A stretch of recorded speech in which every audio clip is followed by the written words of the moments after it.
চিংড়ি বোনা ছোট বড় সকলে খুবই পছন্দের। আজকে চিংড়ি বোনা করব। প্রথমে চিংড়িগুলো ভালো করে ধুয়ে বাইরের চামড়াটা আমি ফেলে দিয়েছি, যাতে খাওয়ার সময় কষ্ট করতে না হয়, ইজিলি খাওয়া যাবে। কারণ এক হাত দিয়ে ভাত খেলে আর এক হাত দিয়ে ওটা খাইতে কিন্তু অনেক কষ্ট হয়। এরপরে হালকা হলুদ দিয়ে এখন আগে তেলের মধ্যে চিংড়িগুলো একটু ভেজে নিচ্ছি লাল লাল করে। এই যে একদম লাল লাল করে ভেজে নিয়েছি। এরপর তার মধ্যে অ্যাড করে দিলাম পেঁয়াজ কুচি দেওয়ার পর অ্যাড করে দিলাম কয়েকটা আস্ত কাঁচামরিচ। তারপর দিয়ে দিলাম ধনিয়া গুঁড়া, হলুদের গুঁড়ো অ্যাড করে দিলাম। এরপর দিয়ে দিলাম 1 চামচের মতো লাল মরিচের গুঁড়ো। চিংড়ি কিন্তু সবসময় লাল মরিচে রান্না করতে হয়। দিয়ে দিলাম রাঁধুনি ধনিয়া গুঁড়ো অ্যাড করে দিলাম এবং স্বাদ মতো লবণ দিয়ে দিলাম।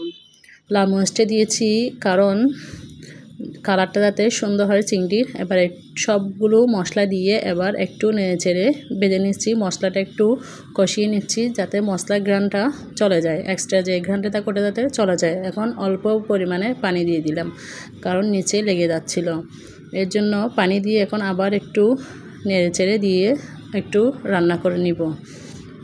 এবার এর মধ্যে দিয়ে দিচ্ছি একটা টমেটো ছোটো ছোটো কুচি করে। চিংড়ি বোনার মধ্যে কিন্তু ছোটো ছোটো কুচি করে টমেটো দিলে কিন্তু খেতে ভালো টেস্ট হয়। এরপর দিয়ে দিলাম একটু পাউডার দুধ, মিল্ক পাউডার, কারণ যাতে চিংড়ির কালারটা একটু ভালো আসে। পাউডার দুধটা দিলে কিন্তু চিংড়ির কালারটা অনেকটা সুন্দর হয়, দেখতে লোভনীয় লাগে, এটার জন্য অ্যাড করে দিলাম। এরপর ঢাকনা দিয়ে কিছুক্ষণ সিদ্ধ করে নিয়েছি। এরপর এখন একটু টেস্ট করে নিচ্ছিলাম যাতে লবণ স্বাদ ঠিক আছে কিনা। একটু কম হওয়ায় আর একটু অ্যাড করে দিলাম লবণ আর একটু অ্যাড করে দিয়ে আবার একটু নাড়াচাড়া দিয়ে আর একটু সিদ্ধ করে নিচ্ছি। একদম মিডিয়াম হিটে সিদ্ধ করে নিয়েছি। এখন এর মধ্যে ধনিয়া পাতা কুচি দিয়ে দিলাম। তরকারির মধ্যে কিন্তু আপনার যে কোনো রান্নার মধ্যে ধনিয়া পাতা দিলে এক্সট্রা স্মেলটা কিন্তু অনেক ভালো লাগে, খেতেও কিন্তু অনেক বেশি টেস্টি হয়। এর জন্য ধনিয়া পাতা ছাড়া কিন্তু আমার কোনো রান্নায় ভালো লাগে না, এর জন্য একটু ধনিয়া পাতাটা বাড়িয়ে দিয়েছি।